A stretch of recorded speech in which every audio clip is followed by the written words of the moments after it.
įsiliejimas, ypač čia, Frederiksburge ir aplinkinėse bendruomenėse.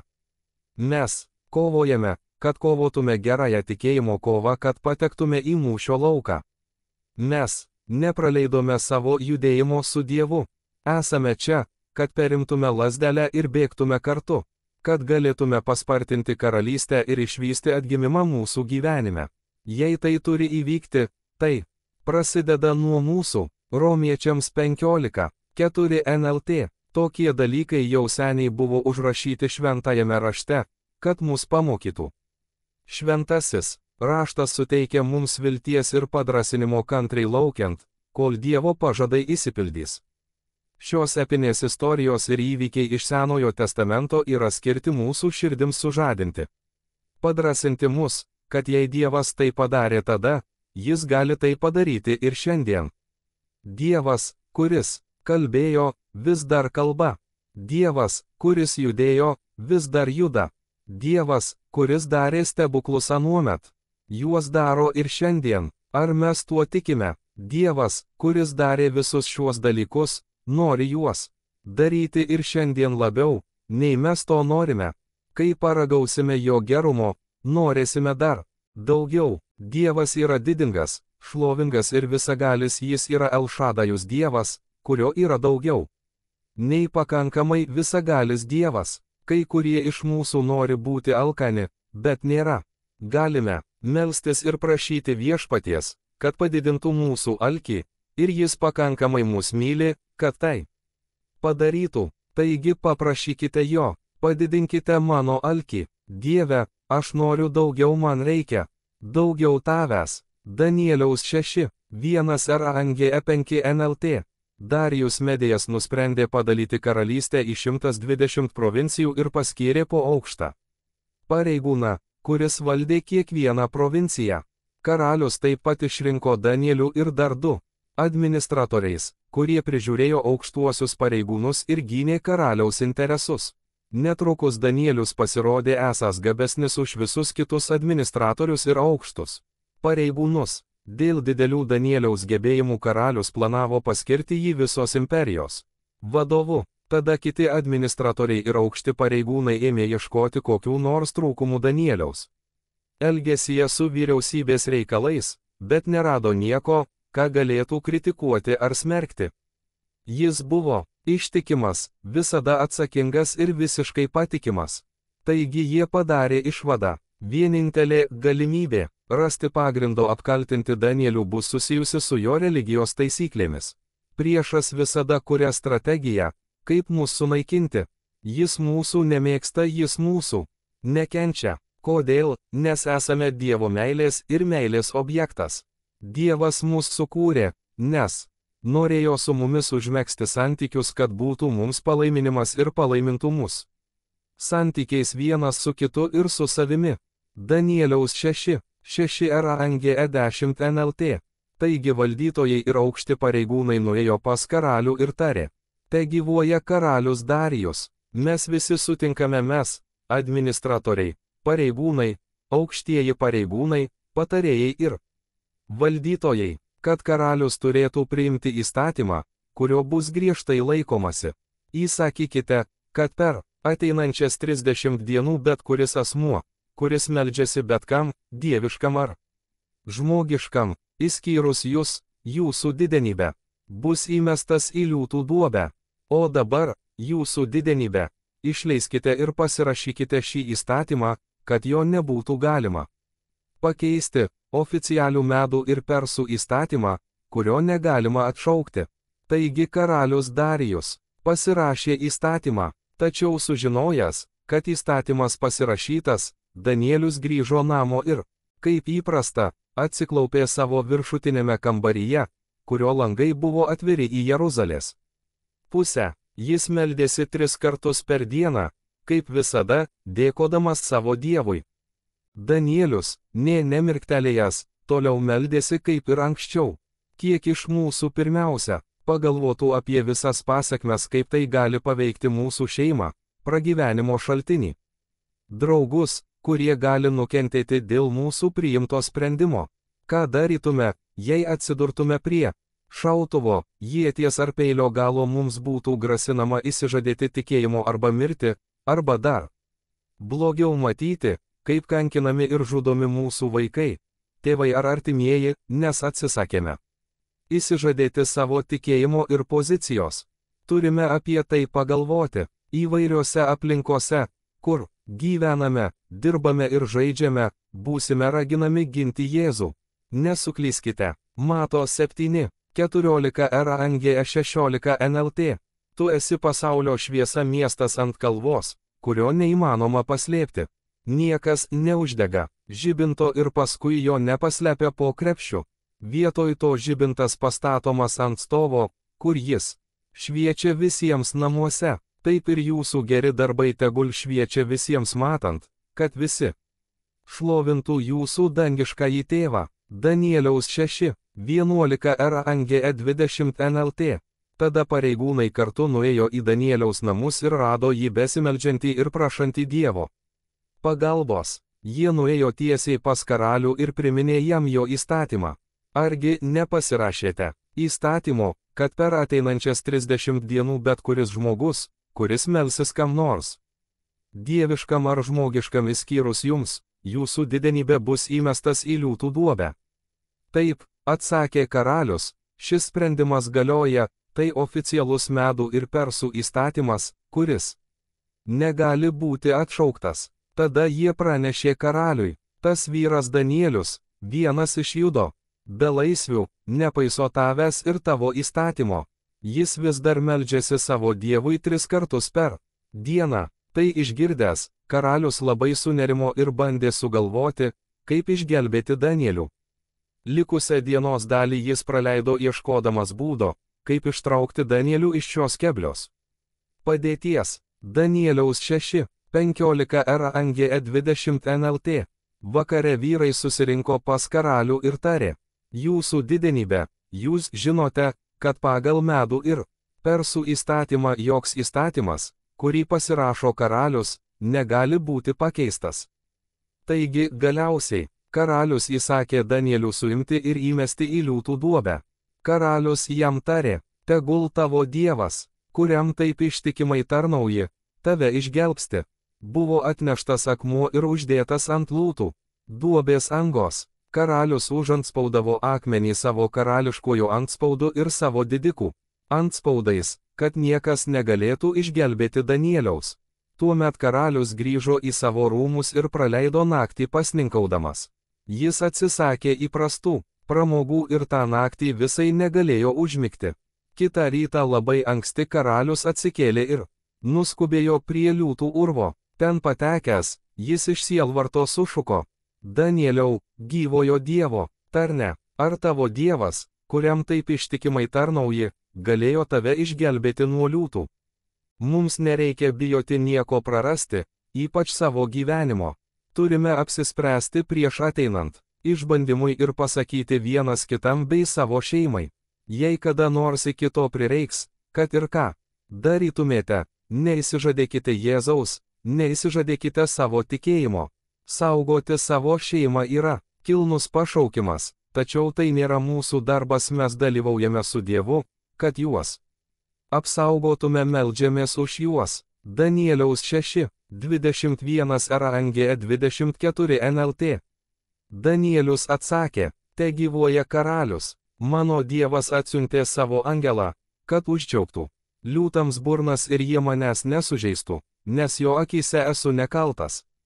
Ir aš tavęs nesu nuskriaudęs, jūsų didenybė. Karalius apsidžiaugė ir įsakė iškelti Danielių iš liūtų urvo. Ant jo nebuvo rasta nei įbrėžimo, nes jis pasitikėjo savo Dievu. Tada karalius įsakė suimti vyrus, kurie piktybiškai apkaltino Danielių. Jis liepė juos įmesti į liūtų duobę kartu su žmonomis ir vaikais. Liūtai šoko ant jų ir sudraskė juos, dar net nespėjus jiems atsitrenkti į duobės grindis. Paskutinį žodį tars tik Dievas. Jis liepia mums laiminti tuos, kurie mus persekioja, melstis už tuos, kurie mus niekina. Danieliaus 6, 25 RANGE 28 NLT. Tada karalius Darijus pasiuntė šią žinią viso pasaulio visų rasių, tautų ir kalbų žmonėms. Ramybės ir klestėjimo jums. Įsakau, kad visi visoje mano karalystėje drebėtų iš baimės prieš Danieliaus Dievą, nes jis yra gyvasis Dievas ir išliks per amžius. Jo karalystė niekada nebus sunaikinta, ir jo valdžia niekada nesibaigs. Jis gelbsti ir išgelbsti savo tautą, jis daro stebuklingus ženklus ir stebuklus danguje ir žemėje. Jis išgelbėjo Danielių iš liūtų valdžios, taip Danieliui sekėsi ir Darijaus, ir Persų Kyro valdymo metu.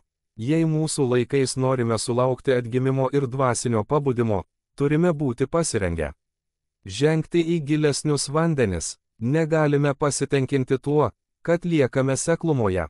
Turime tikėjimu žengti į gilesnius vandenis ir sakyti: Tėv, štai aš, siųsk mane, naudokis manimi. Pašauk mane, ką tu nori, kad daryčiau. Tai gali būti tik nedidelis mūsų gyvenimo pakeitimas, kuris nuves mus į kitą vietą, areną ar atmosferą, kur galėsime atspindėti ir spinduliuoti Dievo buvimą ten, kur galime paimti savo prakiurusį kibirą ir tęsti prakiurusį, jis džiaugsis mūsų gyvenimo detalėmis. Pa 37:23 NLT. Viešpats vadovauja pamaldžiųjų žingsniams, jis džiaugiasi kiekvieną jų gyvenimo detail. Malda: Tėv, Jėzaus vardu kviečiame tavo buvimą. Pasikalbėk su giliausiomis mūsų širdžių vietomis ir, kaip Danielius, leisk mums būti tokiems saugiems vaikščiojant su tavimi, tokiems saugiems mūsų santykiuose su tavimi, kaip vaikas, kuris tiesiog pasitikė ir nori atnešti džiaugsmą ir laimę tau, mūsų gerasis tėv.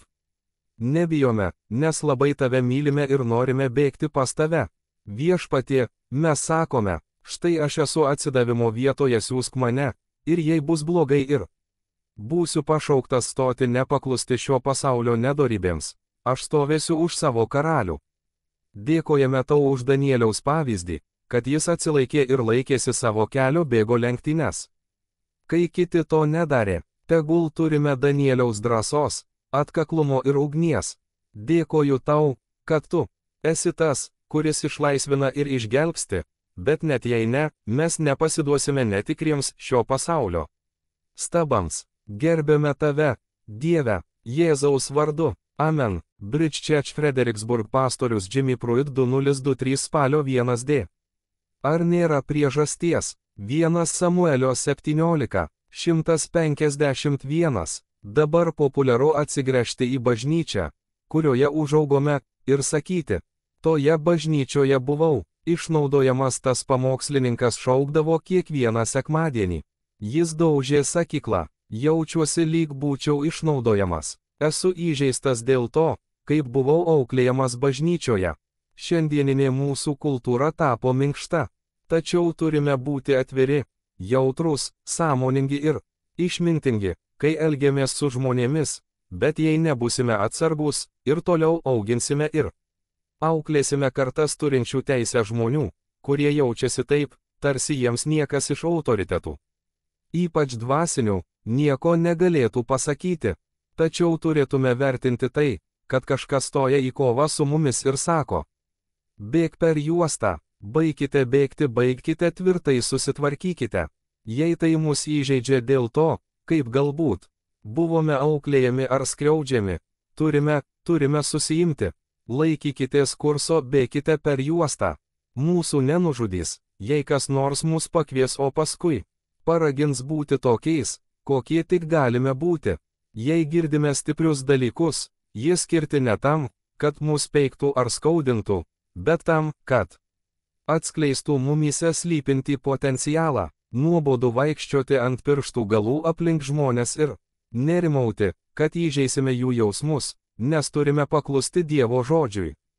Tai nėra piktnaudžiavimas, tai vadinama mokinystė, kadangi Dievas toliau kalba ir kviečia mus aukštyn ir lauk. Jis pradeda kalbėti labai garsiai ir aiškiai. Jėzus sakė: palaiminti tyros širdies žmonės, nes jie regės Dievą. Mato 5:8. Mūsų širdies šauksmas turėtų būti noras pamatyti Dievą ir išgirsti jo balsą, geriau jį pažinti, priartėti prie jo. Ką reiškia būti tyros širdies? Tai reiškia priimti šventumą arba tai, kad mūsų prakiurusiuose kibiruose gali būti ir akmenų dalykų, kurių ten neturėtų būti, ir juose nebelieka vietos niekam daugiau. Mūsų gyvenime yra dalykų, kurie iš tikrųjų kerta Dievo širdį ir Dievo valią mūsų gyvenime. Mes tapome kultūra, kuri yra labai orientuota į save, į savo ego, kai norime to, ko norime, kada norime ir kur mums patogu. Turime patogių parduotuvių, vietoj to, kad eitume į kiną. Dabar filmus transliuojame, turime mikrobangų krosnelės popkornų, norime jų greitai, bet įdomu tai, kad Dievo karalystė neveikia pagal pasaulio tvarkaraštį. Dievo karalystė nėra aukštyn kojomis apverstas pasaulis. Šis pasaulis apverstas aukštyn kojomis, Dievo karalystė yra apversta į dešinę pusę. Todėl mums reikia persiorientuoti į Dievo širdį, Dievo valią ir jo kelius. Vienas iš būdų, kaip tai padaryti, yra leistis į kelionę ilgų paklusnumų viena kryptimi.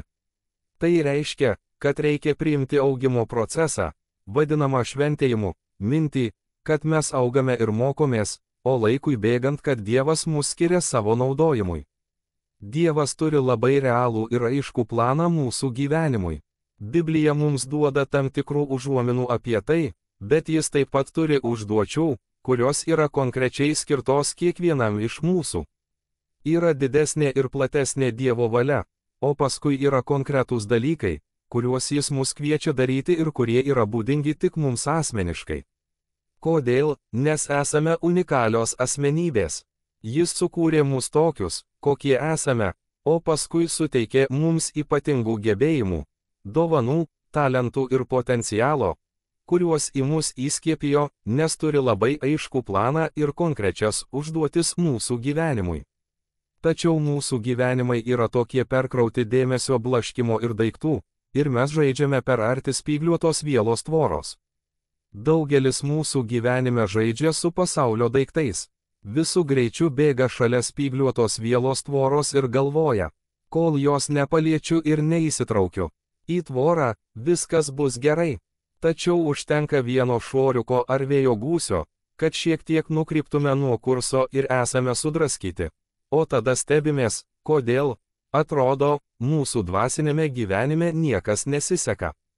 Karalius Dovydas savo jaunystę praleido Dievo akivaizdoje, garbindamas jį ir ganydamas avis, net gindamas jas nuo liūto ir lokio.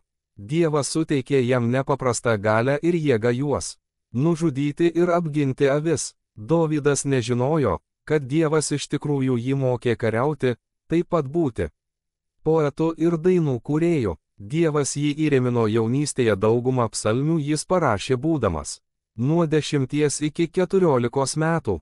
Be abejo, Dovydas tada nė nenutuokė, kad jis taps vienu didžiausių karalių, kokius tik pasaulis kada nors matė, ir kad Dievas jį panaudos kaip Kristaus atvaizdą.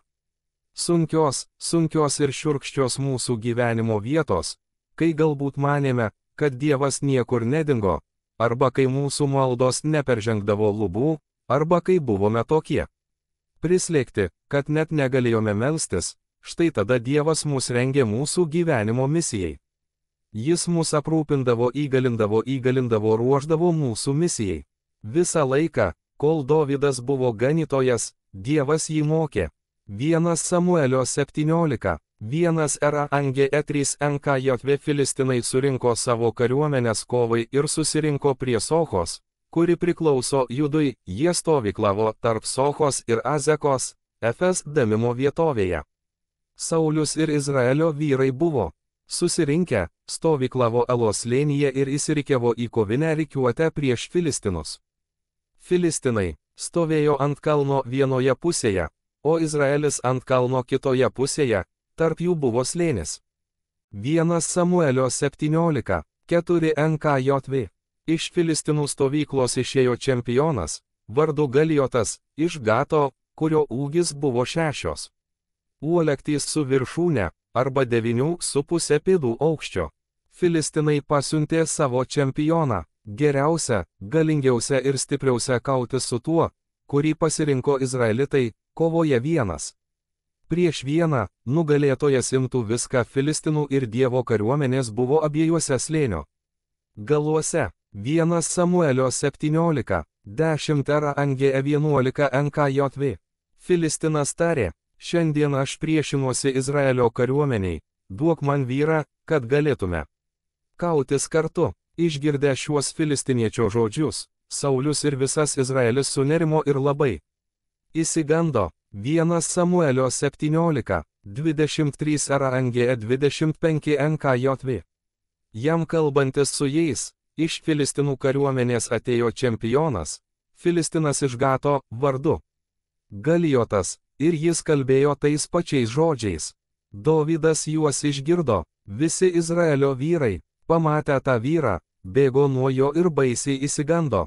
Izraelio vyrai klausė, ar matėte šitą vyrą, kuris atėjo? Tikrai jis atėjo pasipriešinti Izraeliui, ir bus taip, kad vyrą, kuris jį nužudys. Karalius praturtins dideliais turtais, duos jam savo dukterį ir atleis jo tėvo namus nuo mokesčių Izraelyje. 1 Samuelio 17, 26 Range 29 NKJV. Tuomet Dovydas kalbėjo šalia jo stovėjusiems vyrams. Kas bus padaryta tam, kuris nužudys šitą filistinietį ir nuims nuo Izraelio gėdą? Kasgi yra šitas neapipjaustytas Filistinas, kad jis galėtų pasipriešinti gyvojo Dievo kariuomeniai? Žmonės jam taip atsakė, taip bus padaryta žmogui, kuris jį nužudys.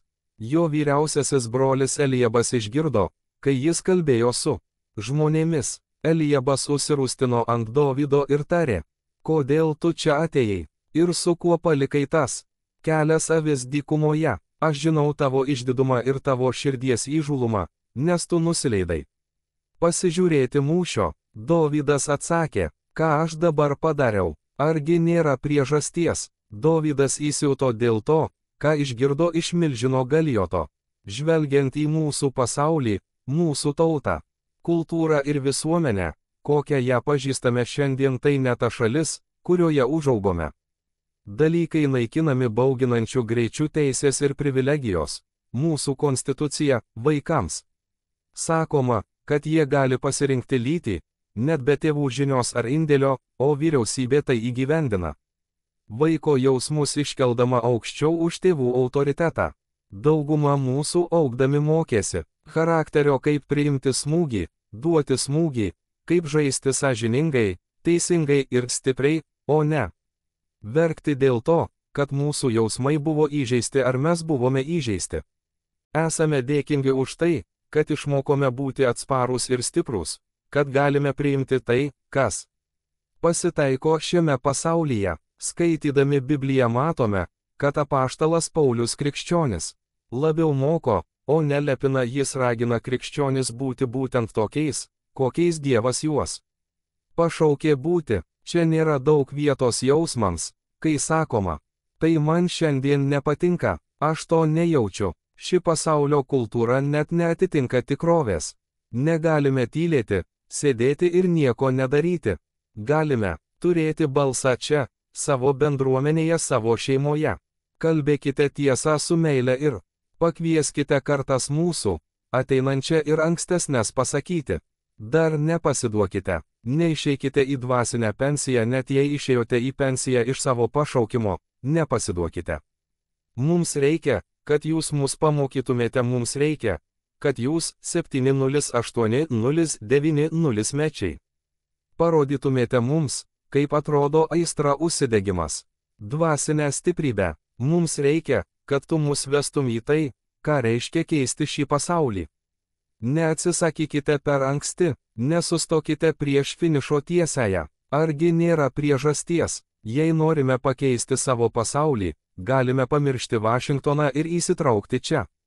Ne veltui rengiami miesto tarybos posėdžiai. Jie yra atviri, kad galėtume kalbėti ir dalyti savo mintimis ir rūpesčiais, savo širdimi, savo viziją.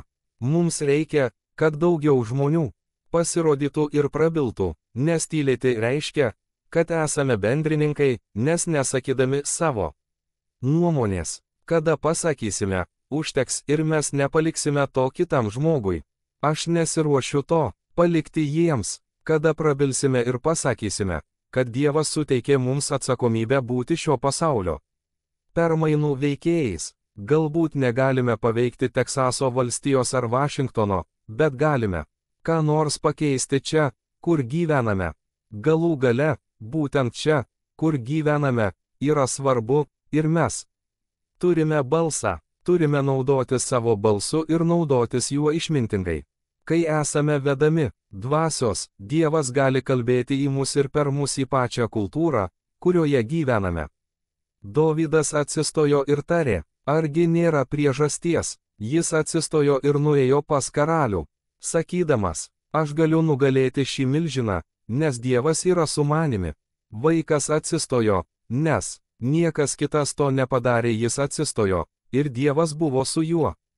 Jis paėmė 5 lygius akmenis, bet jam prireikė tik vieno ir įsmeigė jį į kaktą Galijotui, kuris krito kaip miške kertamas medis. Tada Dovydas paėmė Galijoto kalaviją ir, kupinas Dievo galios ir galybės, nukirto juo Galijoto galvą. Kodėl ši istorija yra Biblijoje? Kodėl Dievas paėmė tokį šiurpų, žiaurų pavyzdį ir pasakė, kada nors milijonai žmonių perskaitys šią istoriją, kuri įkvėps mus didybei, kuri jau yra mumyse Kristuje. Mes turime balsą, argi nėra priežasties. Jei sėdėjome ant suolo, stebėjome rungtynes, tikėjomės, kad treneris nepakvies mūsų į žaidimą, ir sakėme, Dieve, nemanau, kad esu vertas būti žaidime, ar turiu tai, ko reikia, kad net dalyvaučiau žaidime. Saulius karalius, galingas karys, nesijautė turys viską, ko reikia, kad galėtų dalyvauti žaidime. Visa apmokyta kariuomenė nesijautė turinti viską, ko reikia, kad įveiktų Galijotą. Bet Dovydas ėjo su kitokia vizija ir sakė, tas pats Dievas, kuris man padėjo nužudyti Lokį ir liūtą, padės man įveikti šį filistinietį. Jis suprato, kad jo šaltinis buvo ne jo įgūdžiai, ne jo ūgis, ar ką nors apie jį. Jis buvo berniukas, kuris tikėjo dideliu Dievu, ir jis išėjo su dideliu Dievu. Ir didelė vizija, maža rogutė ir vienu šūviu nukovė milžiną. Ar nėra priežasties, kaip krikščionys tikime, kad Dievas nori į mūsų kultūrą įnešti dvasinį pabudimą? Jam rūpi mūsų kultūra, ir atėjo laikas miegančiam milžinui bažnyčiai Amerikoje pabusti. Ar gali būti, kad čia, Frederiksburge, Teksaso valstijoje, Dievas nori paleisti atgimimą virš tilto bažnyčios ir vieną po kito atvesti minias? Gal mums primins, kad dar vieną reikia pasiekti Evangeliją, argi nėra priežasties? Mato 28, 18 RANGE 20. Jėzus atėjo ir kalbėjo jiems, sakydamas, man duota visa valdžia danguje ir žemėje. Tad, eikite ir padarykite mano mokiniais visų tautų žmones, krikštydami juos vardan Tėvo ir Sūnaus ir Šventosios Dvasios, mokydami juos laikytis visko, ką esu jums įsakęs, ir štai aš esu su jumis per visas dienas iki pasaulio pabaigos. Taigi, kiek velnias turi galios mūsų gyvenime? 0. Jis nugalėtas, melas, kurį jis kalba, yra vienintelė galia, kurią jis turi mūsų gyvenime. Didysis pavedimas yra Dievo valia mūsų gyvenimui. Tai mūsų pašaukimas ir misija ten, kur gyvename, dirbame ir žaidžiame. Jėzus kiekvienam iš mūsų davė tokį pat pavedimą ir įsakymą, kokį davė mokiniams, tai mūsų pašaukimas, mūsų iššūkis grįžti į misiją. Kryžkelė baigėsi, dabar reikia visų tempų žengti, pirmyn, neatsiriboti nuo savęs nerimaujant, ką girdi ar galvoja aplinkiniai, bet įsitraukti į žmonės, kad ir kur būtume, kalbėti tiesą su meile ir gerumu, bet neslepiant, kas esame. Mes kalbame apie Jėzų, nes jis visada yra pirmas dalykas mūsų mintyse, nes pirmiausia, ieškome Dievo karalystės, argi nėra priežasties. Yra tai Kristaus ir jo karalystės ir didžiojo pavedimo eiti ir daryti mokinius priežastis. Tai yra mūsų darbas, mūsų užduotis ir atsakomybė. Kai tam paklūstame, Dievas suteiks jėgų mūsų liudijimui, kad ir kur būtume, argi nėra priežasties. Malda. Tėv, mes mylime tave, gerbėme tave, ir mums tenka garbė Izaijo dvasia stoti priešais sostą ir sakyti, štai aš siųsk mane, viešpatie siųsk mus į mūsų įtakos sferas, į savo aplinką tiesiogiai ar sėdėdami Uberio automobilyje, kur esame, nuolat skleisti Jėzaus Kristaus Evangeliją, nuolat skleisti Dievo karalystę. Argi nėra priežasties? Yra, dėl tavo šlovės ir garbės mes žengėme į aikštelę, sakydami, štai mes esame, viešpatie. Siųsk mus ten, kur gyvename, dirbame ir žaidžiame, kad ne tik nutekėtų, bet ir persipildytų. Net sprogsta nuo tavo gerumo ir malonės. Šventoji dvasia, prašome tavęs surengti dieviškus susitikimus ir galimybės, kad žmonės galėtų išgirsti apie tave ir pamatyti, kad žvelgiame į tave, kad mūsų veidai spinduliuotų tavo buvimu, kad žmonės pamatytų Kristų, šlovės viltį mumyse ir būtų patraukti prie jo. Tėv, atiduodame tai tau ir pašvenčiame save tau tavo garbei ir šloviai. Jėzaus vardu. Amen. Tilto bažnyčia Frederiksburgas pastorius Jimmy Pruitt spalio 2, 2022. Daugiau šventosios dvasios asmuo, veikimas ir galia.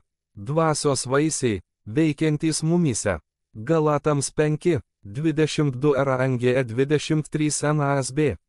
Skaitydamas ir studijuodamas didžiuosius krikščionių rašytojus, tokius kaip Osvaldas Chambersas, R.A. Torres ir kiti, Maksas Lukatas suprato, kad visi tie, kurie gali būti vadinami pasaulinio masto veikėjais arba tikėjimo generolais Dievo karalystėje, turi kai ką bendro.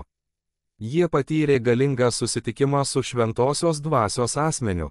Tada Maksas pasakė, aš to nepatyriau ir to noriu, todėl, sulaukęs 60, jis pradėjo ieškoti, trokšdamas gilintis į šventosios dvasios dalykus.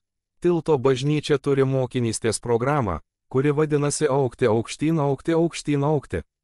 Į išorę augti gilyn, kurios esmė yra ta, kad mes ne tik norime augti aukštyn į brandą ir augti į išorę, kai gerai mylime žmonės, bet taip pat norime augti gilyn savo santykiuose su Aba tėvu, Jėzumi sūnumi ir šventosios dvasios asmeniu.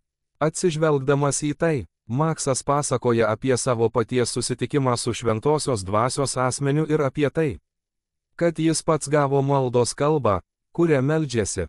Tada jis pradėjo drąsiai, tvirtai ir užtikrintai veikti, nes priėmė šventosios dvasios veikimą savo gyvenime ir suprato, kad būtent po to, kai gavo šventąją dvasią, ji dabar suteikė jėgų viskam, ką jis darė.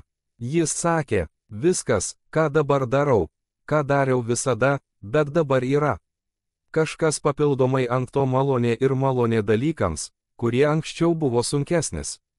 Darbas dabar jie nėra sunkesni, jie eina toliau, turi didesnį pasiekiamumą vien todėl, kad pagaliau pakviečiau šventąją dvasią ateiti ir vadovauti mano gyvenimui. Ir aš tam paklusau. Biblijoje labai aiškiai pasakyta, kad Dievas nori įgalinti tai, ką darome.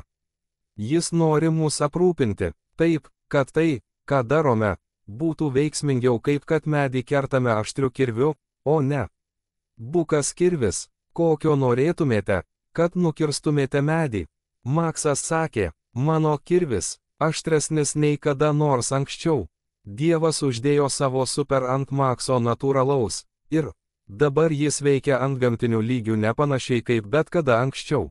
Štai kodėl svarbu pažinti trečiąjį trejybės asmenį ir neatstumti jo ne jo į C komandą.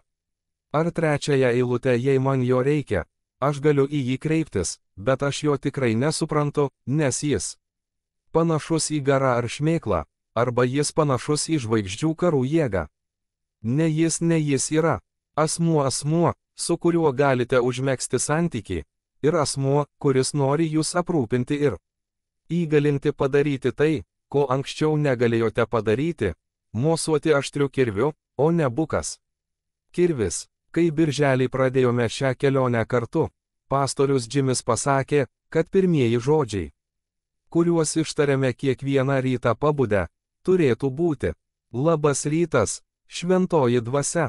Dabar, jis perorientavo mūsų mąstymą net į mūsų maldos gyvenimą per dieną, kai bendraujame su šventosios dvasios asmeniu ir kalbame su juo, tarsi jis sėdėtų šalia mūsų, nes taip ir yra. Efeziečiams 5:18 ESV. Ir nesigirkite vynu, nes tai yra ištvirkimas, bet būkite pilni, graikiškai, nuolat būkite pilni arba visada būkite pilni dvasios kaip kibiruose, apie kuriuos kalbėjome visą vasarą, būti iki galo pripildytiems dvasios. Nuolat pripildytiems šventosios dvasios asmens, jos buvimo ir veikimo, kad, eidami per savaitę, tiesioginė prasme ją išpilstytume, darytume gražią netvarką visur, kur tik einame. Nes išliejame tai, ko esame pilni ir perpildyti, o tai yra šventosios dvasios asmuo. Kodėl mums reikia pripildyti kibirus? Kokia viso to prasmė? Kodėl mums apskritai reikia studijuoti ir mokytis apie šventosios dvasios asmeninę jėgą? Ji nori užmegzti su mumis santykius. Iš tikrųjų jis yra pats Kristaus buvimas su mumis, Emanuelis, Dievas su mumis. Tokia yra esmė, kad šventosios dvasios asmenyje, kuris gyvena su mumis, gyvena. Mumyse yra ant mūsų ir tarnauja per mus pačiam Jėzaus Kristaus gyvenimui, kad visur, kur tik eitumėte, jis būtų su jumis kiekviename pokalbyje ir veikloje. Kai šventoji dvasia pripildo mūsų kibirus, kasdien eidami susitikti su žmonėmis, mes meldžiamės: Viešpatie, tegul jie pamato tave, tegul jie patiria tave, Viešpatie, leisk mums visur, kur tik einame, daryti gražią netvarką, išliedami tave visur, kur tik einame. Kodėl? Nes šventoji dvasia, kuri mus pripildo, nori per mus tarnauti savo gyvenimui. Ji yra mumyse, ji yra ant mūsų ir veikia per mus. Tokia yra visa esmė, nes jis yra asmuo, o ne ji ar jėga. Ir jūs pastebėsite, kad žmonės keistai traukia prie jūsų. Tik dėl to, kas yra jūsų kibiruose. Mes išleidžiame tai, ko esame pilni, kad ir kas tai būtų gera ar bloga. Šiukšlės įeina į šiukšlės ir išeina. Tai, ką įsiurbėme, išeina į išorę. Ir ne kitaip yra, dabar mes išleidžiame tai, ko esame pilni, o kai esame pilni jo ir kviečiame jį nuolat mus pripildyti, tada išleidžiame jį visur, kur tik einame. Kalbėjome apie 9 šventosios dvasios dovanas, kurios veikia mumyse, per mus ir ant mūsų bet kuriuo metu, kai tik ji to panorės, kai būsime atsidavę jai ir leisimės jos naudojami. Taip pat turime dvasios vaisių, veikiančių mumyse. Kai kuriuose bažnyčiose buvo akcentuojamos šventosios dvasios dovanos, bet labai mažai dėmesio skiriama dvasios vaisiams. Galbūt dėl to, kad dvasios dovanos atrodo dinamiškesnės ir galingesnės prigimties. Kodėl mus tai traukia? Žvelgdami į dvasios vaisių sąrašą, esame linkę juos sumenkinti, nes jų poveikis yra menkesnis nei dvasios dovanų, tačiau tai netiesa. Visos jos veikia ranka rankon ir papildo viena kitą. 9 tarpusavyje susijusios dovanos, 9 tarpusavyje susiję dvasios vaisiai. Apaštalas Paulius, apaštalas reiškia misionierius, turėjo pataisyti bažnyčią, nes ateidavo judėjai ir įvairios kitos grupės, kurios bandė sumaišyti senosios sandoros įstatymą su Naujojo testamento malon. Ir tai užteršdavo tai, ką Jėzus bandė daryti tose bažnyčiose. Per apaštalą Paulių, Galatams 5:1 NASB. Kristus mus išlaisvino dėl laisvės, todėl laikykitės tvirtai ir nebesiduokite vergijos jungo. Daugiau nei 600 senosios sandoros įstatymų privalomų atlikti darbų, jei pažeidėte kurį nors iš jų, tapote kaltas ir nuteistas nuosprendis. Pasmerktas, pripažintas kaltu, dėl to turėjote eiti į šventyklą ir paaukoti gyvulį, tada buvote laisvas ir švarus, kol kitą kartą nusižengsite. Kai kurios bažnyčios to moko ir šiandien, o tai labai pavojinga ir prieštarauja gyvenimui ir laisvei, kuriuos randame Jėzuje, mirusiame kartą už visas nuodėmes. Jėzus sumokėjo aukščiausią kainą, kad kiekvienos dienos pabaigoje nereikėtų grįžti prie kiekvienos padarytos klaidos, išpažinti ją, gauti atleidimą ir, tikiuosi, nepatekti į pragarą. Kaip galime taip gyventi, kad to, ką Jėzus padarė ant kryžiaus, neužtenka, kai kas kart. Nusidėję mes iš naujo jį nukryžiuojame, kad dar kartą paaukotume už savo nuodėmes. Tačiau Jėzus buvo galutinė auka. Nebereikia vėl žudyti ir lieti kraujo už mūsų nuodėmes.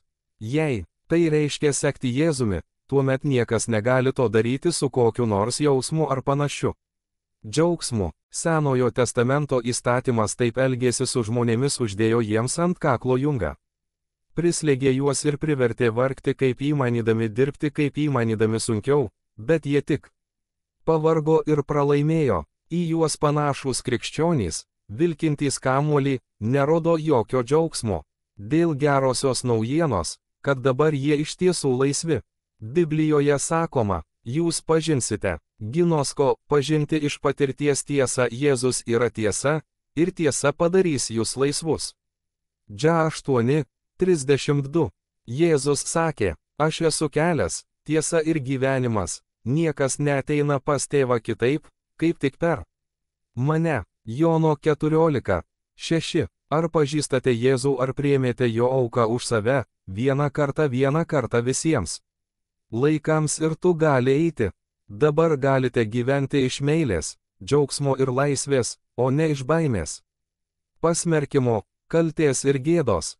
Niekas niekada negalės jums pasakyti, gėda tau, tu esi kaltas. Mes žinome, ką padarei vakar vakare. Mes žinome, apie ką galvojai, į ką žiūrėjai, ką kalbėjai. Tai brolių kaltintojas, tai, ką šventasis raštas vadina priešu. Danieliaus knygos 7 skyriuje jis yra mažasis ragas, kuris ateina prieš visagalį Dievą ir jo teismą, kad nuolat kalbėtų ir laidytų piktžodžiavimus jūsų atžvilgiu ir apie jūs, kaip mažasis kaltintojas, mažasis prokuroras. Bet jūs esate laisvas. Biblijoje sakoma, kad esate iš tiesų laisvi. Jono 8:36. Jei nešiojate savo tikėjimą kaip jungą, kaip traktoriaus padangą ant kaklo, ir vilkite jį, turite jį nusimesti ir atiduoti Jėzui, nes jis jau paėmė, jis jau nešė tai. Jūs prisėmėte tai, ko nereikia nešti. Tai geroji naujiena. Galatams 5:16 RANGE 26. Bet aš sakau, elkitės pagal dvasią, ir jūs nevykdysite kūno geidulių, įtampa, karas dėl jūsų sielos, jūsų pergalė, jūsų džiaugsmas. 17 Nes kūno troškimas yra prieš dvasią, o dvasia prieš kūną, nes jie prieštarauja vienas kitam, kad neleistų jums daryti to, ko norite. Vagis ateina ne tik vogti, žudyti ir naikinti, ir jis kariauja prieš jūs nesuskaičiuojamais būdais. Depresija, nerimas, baimė, liga, stresas, kančia. Svorį, kurio Dievas niekada nenorėjo, kad nešiotumėte, nes Jėzus pats prisėmė šį svorį. Ant kryžiaus Jėzus praliejo savo kraują, kad jums nereikėtų jo nešti. Bet jei esate vedami dvasios, nesate įstatymo valdžioje. Laisvė ateina tada, kai esame vedami dvasios ir sekame paskui ją, ne ją, ne daiktą, bet asmenį, kuris mus veda. Jono Evangelijos 14 skyriuje ji vadinama tiesos dvasia, mes sekame paskui ją, ir tai darydami nebesame įstatymo valdžioje, galite nusimesti pančius. O kūno darbai yra akivaizdūs: ištvirkavimas, netyrumas, nepadorus elgesys, stabmeldystė, raganavimas, nesantaika, kivirčiai, pavydas, pykčio protrūkiai, savanaudiškos ambicijos, nesutarimai, susiskaldimai, pavydas, girtuokliavimas ir panašūs dalykai, apie kuriuos jūs įspėju, kaip ir jūs įspėjau, kad tie, kurie tai daro, nepaveldės Dievo karalystės. Kūnas ir dvasia, jei pripildysime save šių dalykų, tai jie ir ištekės, bet kai pripildysime save dvasios dalykų, visur, kur eisime, padarysime gražią netvarką, kitu atveju vis tiek padarysime netvarką, bet ji nebus graži. Dievas kviečia mus nutekinti dvasios gyvenimą. Visur, kur tik einame, kai prisipildome jo kibirais. O dvasios vaisius yra meilė, džiaugsmas, ramybė, kantrybė, malonumas, gerumas, ištikimybė. Švelnumas, susivaldymas, tokiems dalykams nėra įstatymo. O tie, kurie priklauso Kristui Jėzui, nukryžiavo kūną su jo aistromis ir geismais.